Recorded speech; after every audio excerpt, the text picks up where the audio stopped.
திருச்சி அருகே இருந்த ஒரு சிறிய நகரத்தில் வாழ்ந்து வந்தான் விஜய். 26 வயது, கலாட்டாவாக பேசுவான். ஆனால் மனசு நல்லது. அவனுடைய நெருங்கிய நண்பன் அருண். இருவரும் ஒரே கல்லூரியில் படித்தவர்கள். அருணின் அண்ணன் சிவா வெளிநாட்டில் வேலை பார்த்துக் கொண்டிருந்தார். அவருடைய மனைவி ரேணு மட்டும் ஊரில் தனியாக வாழ்ந்தாள். ரேணு 32 வயது. அழகாக சேலை கட்டுவாள். எப்போதும் அமைதியாக பேசுவாள். சிவா வருடத்திற்கு ஒருமுறைதான் வீட்டிற்கு வருவார். அதனால் வீட்டில் பெரும்பாலும் ரேணு தனியாகவே இருந்தாள். ஒரு நாள் மாலை விஜய் தனது நண்பன் அருணை பார்க்க வீட்டிற்கு வந்தான். அருண் என்று வாசலிலிருந்து கூப்பிட்டான். உள்ளே இருந்து ரேணு வெளியே வந்தாள். அருண் வெளியே போயிருக்கான். விஜய், அப்படியா அண்ணி, உள்ளே வாங்க, காபி குடிச்சிட்டு போங்க. விஜய் சிரித்தபடி உள்ளே சென்றான். அந்த வீட்டில் ஒரு அமைதி இருந்தது. மெல்ல ஓடும் விசிறி சத்தம். சமையலறையிலிருந்து வரும் காபி வாசனை. ரேணு காபி கொண்டு வந்து கொடுத்தாள். வேலை எப்படி போகுது விஜய்? நல்லா போகுதானீ? அவர்கள் சாதாரணமாக பேச ஆரம்பித்தார்கள். ஆனால் அந்த நாள் முதல் விஜய்க்கு அந்த வீட்டிற்கு அடிக்கடி வரவேண்டும் போல தோன்றியது. அதற்குப் பிறகு அருண் இல்லாத நேரங்களிலும் விஜய் அங்கே வர ஆரம்பித்தான். அண்ணி, ஏதாவது உதவி வேணுமா? இந்த மிக்ஸி வேலை செய்யல, பார்த்து சொல்லுங்களேன். சரி அண்ணி, அவன் சிறிய வேலைகளை செய்து கொடுப்பான். ரேணுவும் அவனிடம் மனம் திறந்து பேச ஆரம்பித்தாள். வீட்ல தனியா இருந்தா நேரமே போக மாட்டது விஜய். டிவி பாருங்க அண்ணி. அதுவும் ஒரு நேரத்துக்கு மேல போரடிக்கும். அவள் சிரித்தாள். ஆனால் அந்த சிரிப்புக்குள் இருந்த தனிமையை விஜய் உணர்ந்தான். ஒரு நாள் இரவு மழை பழமாக பெய்து கொண்டிருந்தது. அப்போது ரேணு விஜய்க்கு போன் செய்தாள். விஜய், வீட்ல தண்ணீர் உள்ளவருது. நான் வரன் அண்ணி. அவன் உடனே பைக்கில் அங்கே வந்தான். வாசல் அருகே தண்ணீர் தேங்கி இருந்தது. விஜய் மலையில் நின்றபடி அதை சரி செய்தான். ஐயோ, முழுக்க நனைஞ்சிட்டீங்க. பரவாயில்ல, நீ. ரேணு உடனே ஒரு துணியை கொண்டு வந்தாள். இதோ, தலையை தொடச்சுக்கோங்க. அவள் அருகில் நின்ற அந்த நொடியில் இருவரும் சில வினாடிகள் அமைதியாக ஒருவரை ஒருவர் பார்த்தார்கள். மழை குறையாமல் பெய்து கொண்டே இருந்தது. இப்போ எப்படி போவீங்க என்று ரேணு கேட்டார். கொஞ்சம் மழை குறைஞ்சா கிளம்புறேன். இருவரும் ஹாலில் அமர்ந்தார்கள். மின்சாரம் போயிருந்தது. மெழுகுவர்த்தி ஒளியில் ரேணுவின் முகம் அமைதியாக தெரிந்தது.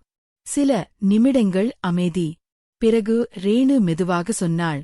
சில நேரம் ரொம்ப தனிமையா இருக்கிற மாதிரி தோணும் விஜய். அவன் மெதுவாக அவளை பார்த்தான். அண்ணி, எல்லோரும் சுற்றியிருந்தாலும் மனசுக்குள்ள ஒரு வெறுமை இருக்கும். அந்த வார்த்தைகள் விஜயின் மனதை தொட்டது.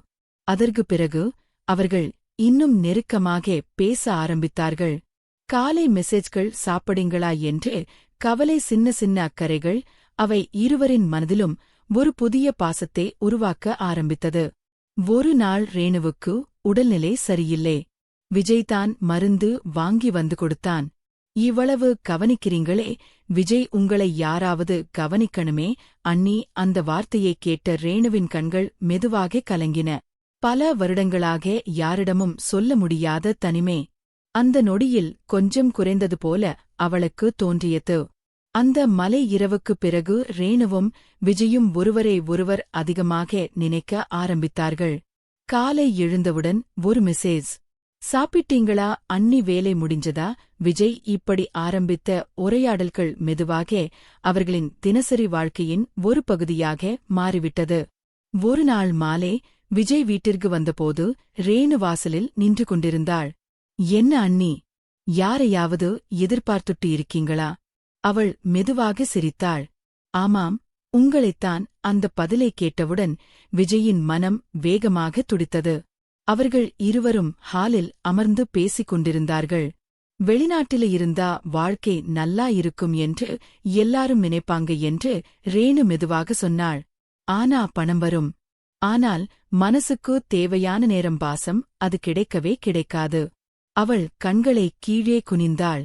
விஜய் அமைதியாக அவளை பார்த்து கொண்டிருந்தான்.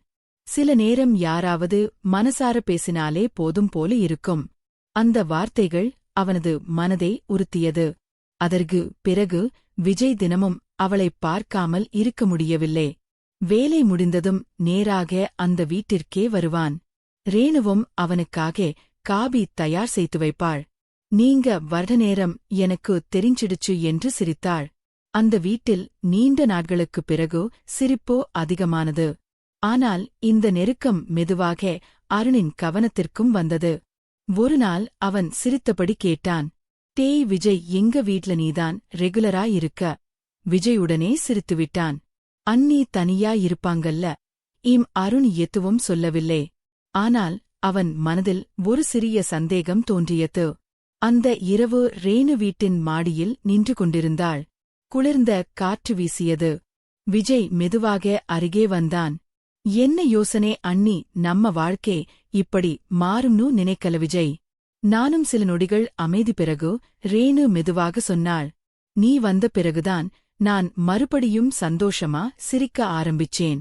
அந்த வார்த்தையைக் கேட்டவுடன் விஜயின் மனதில் இருந்த எல்லா உணர்வுகளும் வெளிவர ஆரம்பித்தது. நீங்க எப்பவும் சந்தோஷமா இருக்கணும் அண்ணி, அவன் சொன்னான். அடுத்த சில நாட்களில் அவர்கள் இருவரும் ஒருவருக்கொருவர் மிகவும் முக்கியமானவர்களாக மாறிவிட்டார்கள். ஆனால் அந்த உறவுக்குள் ஒரு பயமும் இருந்தது. இது தப்பா என்ற கேள்வி ரேணுவின் மனதில் அடிக்கடி வந்தது. ஒருநாள் அவள் நேராக கேட்டாள், விஜய், நம்ம இவ்வளவு நெருக்கமாயிருக்கிறது சரியா? விஜய் சில நொடிகள் அமைதியாக இருந்தான். எனக்கு தெரியல அண்ணி. ஆனா உங்களை கஷ்டப்படுற மாதிரி பார்க்க முடியல. அவள் கண்கள் மெதுவாக கலங்கின. என்னை இவ்வளவு யாரும் புரிஞ்சுகிட்டதே இல்லே. அந்த நேரத்தில் வெளிநாட்டில் இருந்த சிவா திடீரென்று ஊருக்கு வரப்போகிறான் என்ற தகவல் சொன்னார். அதைக் கேட்டதும் ரேணுவின் மனம் பதறியது. விஜயும் அமைதியாகிவிட்டான். இருவரும் ஒருவரை ஒருவர் பார்க்காமல் சில நாட்கள் இருந்தார்கள். சிவா வீட்டிற்கு வந்த நாள். வீட்டில் எல்லோரும் சந்தோஷமாக இருந்தார்கள். ஆனால் ரேணுவின் மனம் மட்டும் அமைதியாக இல்லை. விஜய் வீட்டிற்கு வரவே இல்லை. அதைக் கவனித்த ரேணுவுக்கு ஒரு வெறுமை தோன்றியது. சில நாட்கள் கழித்து விஜய் இறுதியாக ரேணுவை சந்தித்தான். நான் கொஞ்சம் தூரமாயிருக்கிறது நல்லது அண்ணி. ரேணுவின் கண்கள் உடனே கலங்கின. ஏன் விஜய், உங்க வாழ்க்கை நல்லா இருக்கணும். அப்போ நீ விஜய் சிரிக்க முயன்றான். சில பேரு வாழ்க்கையில வந்து மறக்க முடியாத நினைவா இருந்துட்டு போயிடுவாங்க. ரேணு எதுவும் பேச முடியவில்லை. அந்த மாலை விஜய் மெதுவாக அந்த வீட்டை விட்டு வெளியே நடந்தான். வாசலில் நின்றபடி ரேணு அவனை பார்த்துக் கொண்டிருந்தாள். இருவரின் மனதிலும் ஒரே உணர்வு, சில உறவுகள் பெயரில்லாமல் வந்தாலும் வாழ்க்கை முழுக்க மறக்க முடியாத இடத்தை மனதில் விட்டுச் சென்றுவிடும். இந்த ஸ்டோரி உங்களுக்கு பிடிச்சிருந்தா லைக் பண்ணுங்க, ஷேர் பண்ணுங்க, கமெண்ட் பண்ணுங்க. நம்ம பேஜை சப்ஸ்கிரைப் பண்ணுங்க.